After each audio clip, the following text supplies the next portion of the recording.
Hello everyone, back once again for the Renegade Master, D4 Damj Power of the People, back once again with a copyright strike.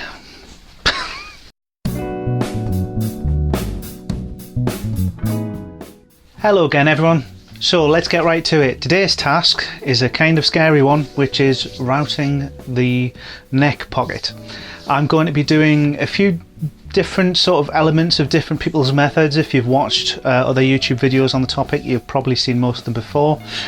It's a bit of a scary job in that no matter how much you research it, if you haven't done it before, it's very hard to just kind of get your head around the running order of things, but hopefully I've got it right because I'm going to be doing it for the first time as well. So do watch to the end before copying my method on your own guitar, but hopefully it's going to go okay.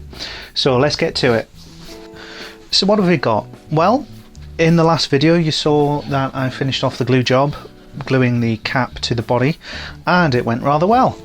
The final sand and even the final carving on the cap hasn't actually been done yet, but I just wanted to make sure I had every power tool heavy job, like routing out the neck pocket and everything like that, was done before I went and put the final carve on things. So that's what I want to do right now. I've got the neck, which we haven't seen in a while. It's been a long time since I did any work on this, which is more or less down to the shape it needs to be, other than the fact we haven't done the final shape on the headstock. Well, to be fair, there's a lot of work to do. We haven't done the final shape on the headstock, we haven't actually carved the back of the neck yet, and the tenon is way too long at the moment. So what kind of neck joint do we actually want? Well, it probably comes as no surprise that I want a PRS style, PPRS? A PRS style neck joint.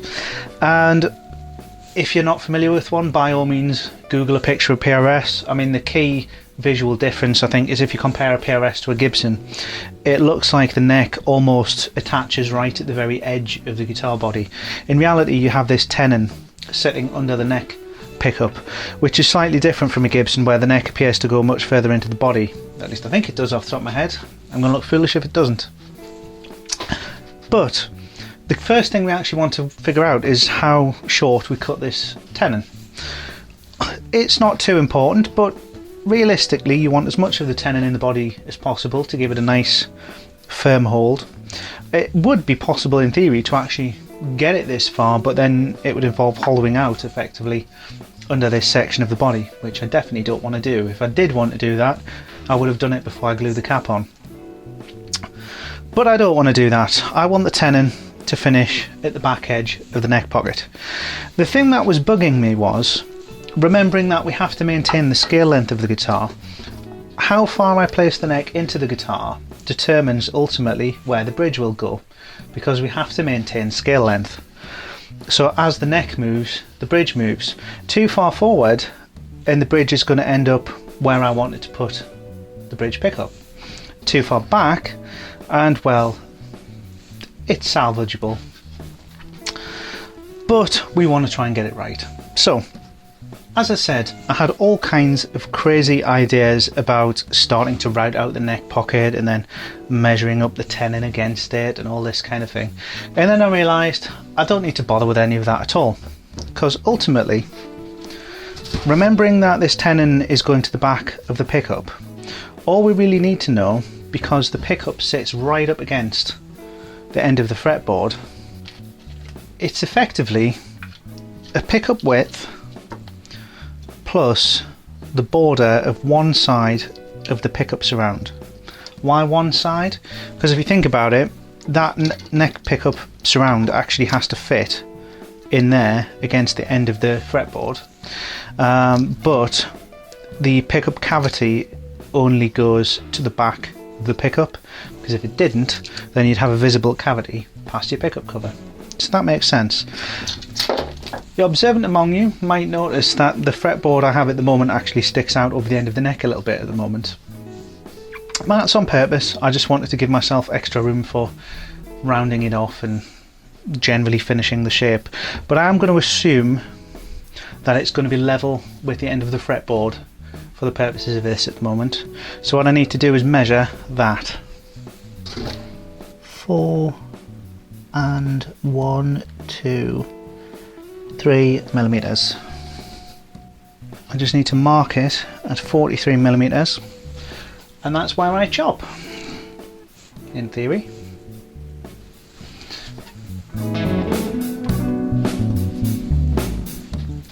So I've made my mark, and I've got the neck in a mitre block, just to ensure that I get a nice straight cut on this.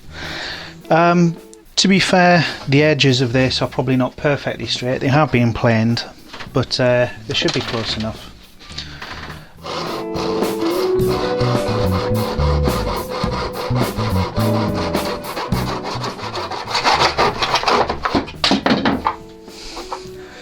And that's why I left a little bit extra on the end of the headstock as it plummets to the floor. So next we need to figure out where the neck pocket's actually going to go. Well, obviously it's going to go there, but it needs to be very, very accurately marked. So the first thing we want to do is make sure we actually get the neck straight on the guitar and nicely in line. Now, in theory, if the neck ends up ever so slightly wonky, at a bit of an angle, as long as you can live with the visual appearance of it, as long as you get your bridge in the right position, then it's still going to play okay. But of course, what we really want is everything nice and straight and true on that center line. And there's a few different ways to do this. I've seen people use laser levels and things like that. I've seen people just kind of do it by eye. Plenty of valid ways to do it. I've kind of come up with my own little method, which may or may not work, but here we go. First thing I want to do is make sure that the center lines are still clearly visible both on the body and on the neck. The center line on the body is fairly obvious because of course it's the join in the cap, and my join's not that fantastic that you can't see it. On the neck it is still visible, but I want to check that it is still indeed the center line, because I did run a plane along the edges of this and it does need just kind of highlighted a little bit anyway. So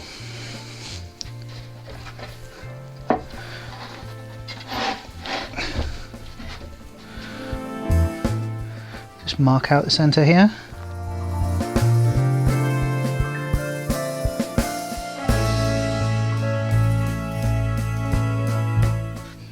It does pay to just try and be as accurate as you possibly can be at this point, even though we're not going to achieve quite that level of accuracy. It should still get better results.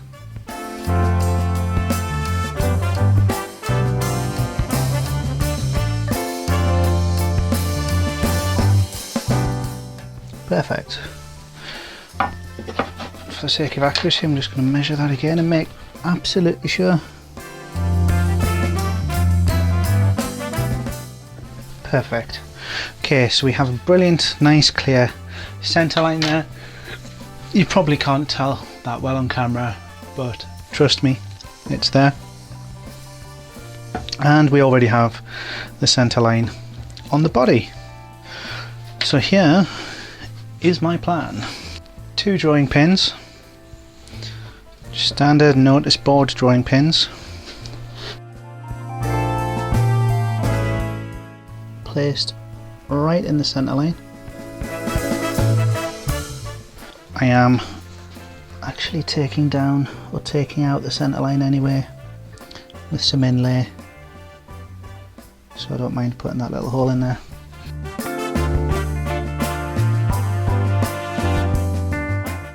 But you could actually just do it where the strap button was going to go.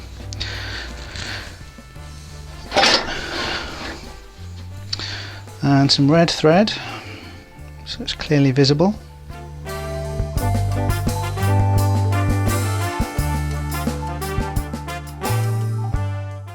In theory, if I were to hold that on there,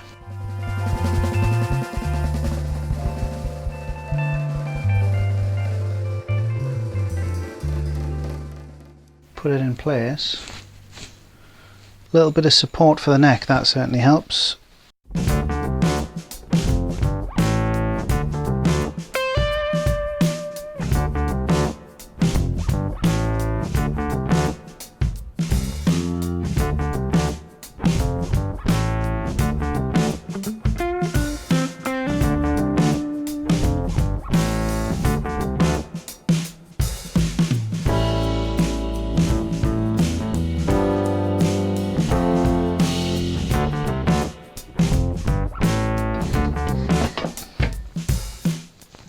hopefully there, I have something that will result in a straight neck. I will measure that a little bit better later on down the road. But what I'm now going to do is try and make a makeshift neck pocket template, just using some scrap pieces of wood.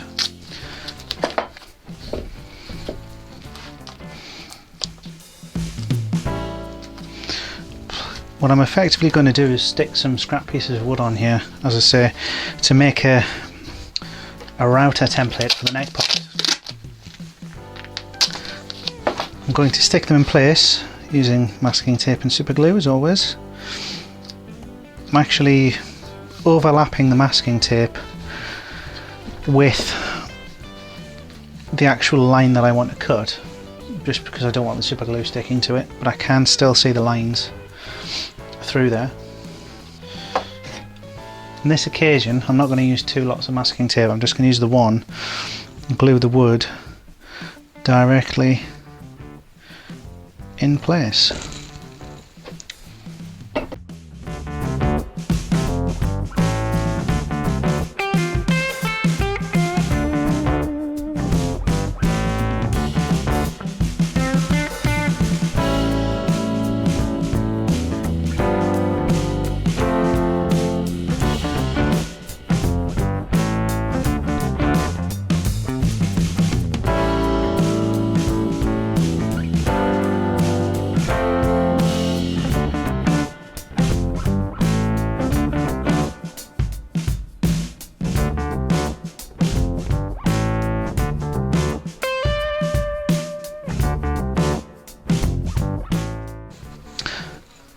So I'm just going to check first of all that this does actually fit in there,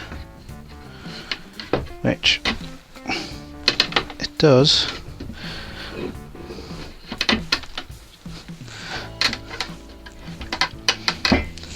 But also it looks like it's straight. So is this the best method? Probably not. But as far as I can tell by the thread, by eye, by looking along the neck, everything like that, it certainly looks straight to me, which means it should be straight enough. As I say, as long as we get the bridge in exactly the right position, we should be golden. But there's not enough play, it's not off enough that I could tell that the neck's not being put in properly, so it looks like it's okay to me. So we actually get to think about routing the thing now. How deep do we actually want that neck pocket? Well, that's a good question. It's actually going to be the same depth all the way along, because we are going to carve the neck break angle into the actual heel. But that means that this heel could be getting a little bit skinnier. It should in theory be about right where it is, but we'll have to see when we go. But ultimately the actual depth of the pocket, because, well, again, we want the fretboard to stick above the body, it's going to be somewhere in the region of about, 1.5 inches, 3.5 centimeters, something like that. But what I actually want to do, just in the first instance, is take the pocket out to about half depth. Once I do that, I should be able to verify that the neck is going to fit in the pocket quite well, and we can also start to just think about a little bit more about the actual neck break angle.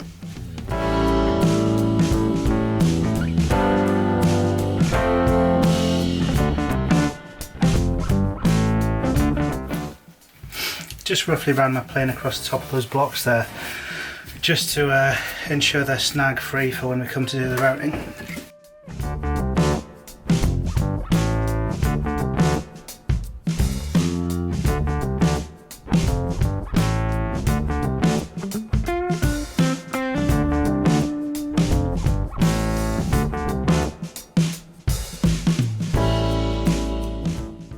Alright, so it's a little bit of a judgment call. I reckon we need the tenon, or the depth of the neck pocket rather, about as deep as the tenon is now, minus the fretboard, which is 1.5 inches. The reason I'm coming up with that, because that will be pretty much the full pocket depth, but there's the potential we might have to take a little bit off the bottom of the tenon, which will sink it down lower. But it is actually the norm that we would carve a little bit of an angle into the end of the body here, which I haven't done yet, which would bring that level again. So the more and more I think about it, actually, as long as the neck is far enough into the body, we can always recover depth if we need to by carving the top of the body away effectively, because I've got a very, very deep body, so there's plenty of room to work with. So I definitely think an overall pocket depth of exactly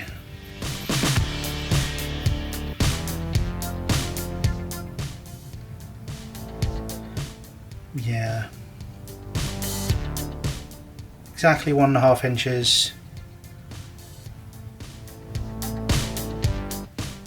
would be perfect. Let's get ourselves a router. No, actually, I tell a lie. Before we take the router to it, we should probably take out as much material as we can using a Forstner bit.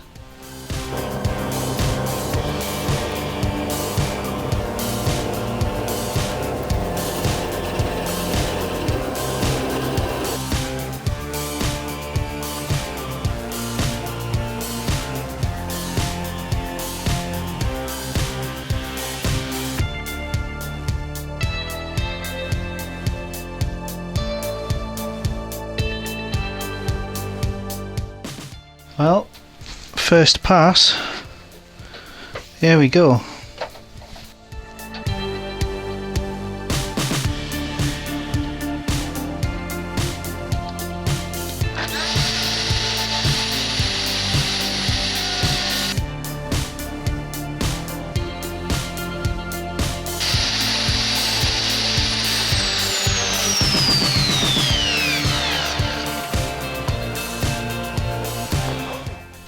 Actually, before I come onto the sides, I did forget a step. Just remembered in the nick of time.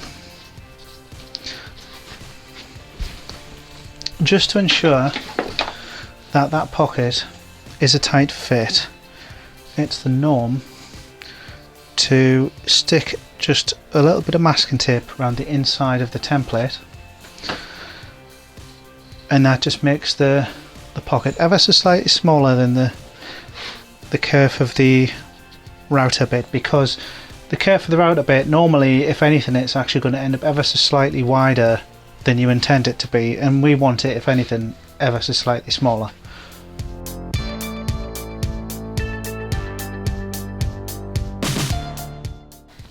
Right, round two.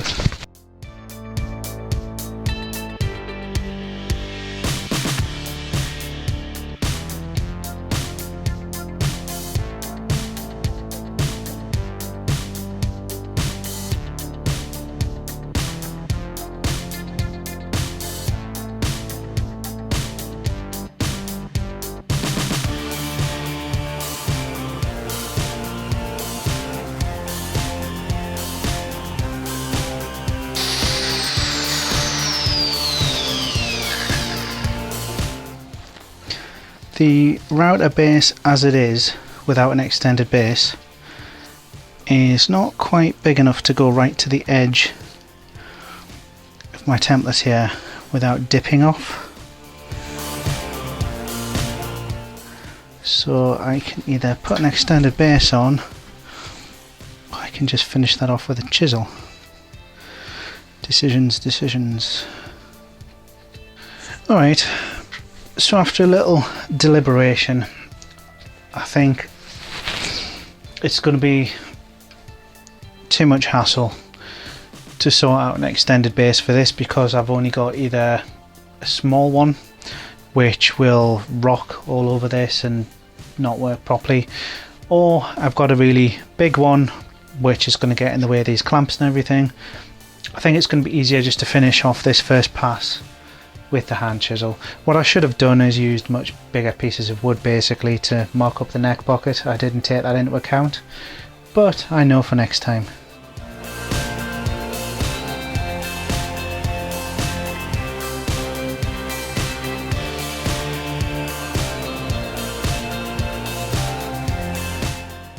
So you can hopefully see down this edge here, I've taken that nice and flush and flat with my template just using the hand chisel, and it's worked quite well.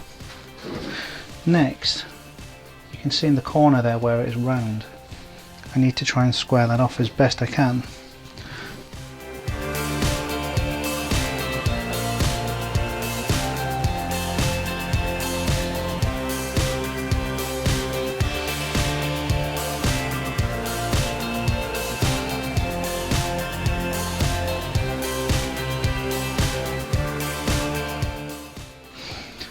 Pretty good to me. I'll just repeat that on the other side. It's nice and square now, but it's still just a little bit too tight.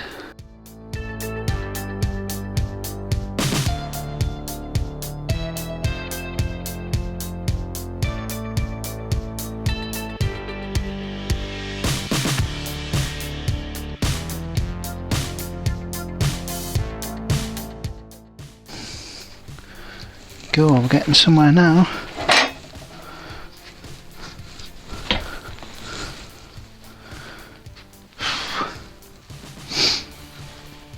Okay, so I think we might actually have the shape of the pocket we want.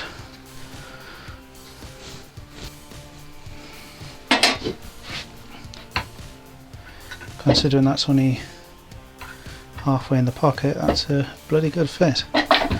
So I'm going to take these bits of wood off if I can.